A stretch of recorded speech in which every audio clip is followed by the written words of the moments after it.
شعور ہے۔ آپ دیکھیں مجھ سے پہلے علماء کرام فرمایا کرتے تھے کہ نماز جنازہ پڑھانا ہے مولوی نے آگے ہونا ہے، نماز پڑھانا ہے عالم نے آگے ہونا ہے۔ بھائی اس کو ہم امامت صغریٰ کہتے ہیں، چھوٹی امامت۔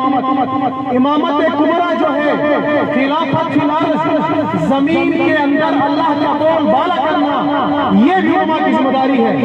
یہ تو اغیار کی سازش تھی، علاج میکارے نے اپنا نظام تعلیم ہمارے برصغیر پاک ملک میں رائج کر کے ہمیں دو حصوں میں تقسیم کیا تھا، ایک ملا اور دوسرا مسٹر۔ اسی کے آج بیان نتائج ہیں کہ ہم علماء کرام سیاست میں آتے ہیں۔ بھائی یہ سیاست علماء کا کام نہیں ہے، سیاست مدنیہ جس کو اگر حقیقی معنوں میں سمجھتے ہیں تو علماء کرام ہیں، وہ سیاست مدنیہ یہ ہے کہ آپ کے حال احوال، آپ کے کیا اجازت و مقاصد ہونے چاہیے، یہاں پہ کیا ہونا چاہیے کیا نہیں ہونا چاہیے، اس کو سمجھنے والے یہ علماء کرام ہیں۔ اگر آپ عوام نے علماء کرام کا ساتھ دیا تو انشاءاللہ ثم انشاءاللہ یہاں سے ابتدا ہوگی، اور یہ پورے دیامر کے اندر ہم جہاں بھی ہوں گے ہم اپنے علماء کرام کو اس پہ پابند کریں گے، قائل کریں گے۔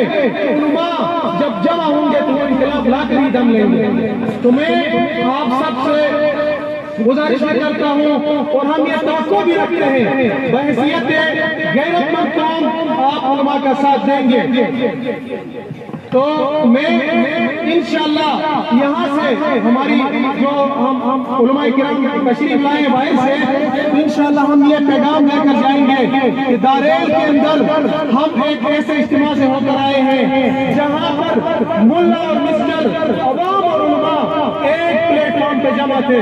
ہم انشاءاللہ آپ سے امید کرتے ہیں آپ علماء کرام کا ساتھ دیں گے، آپ ساتھ دیں گے انشاءاللہ۔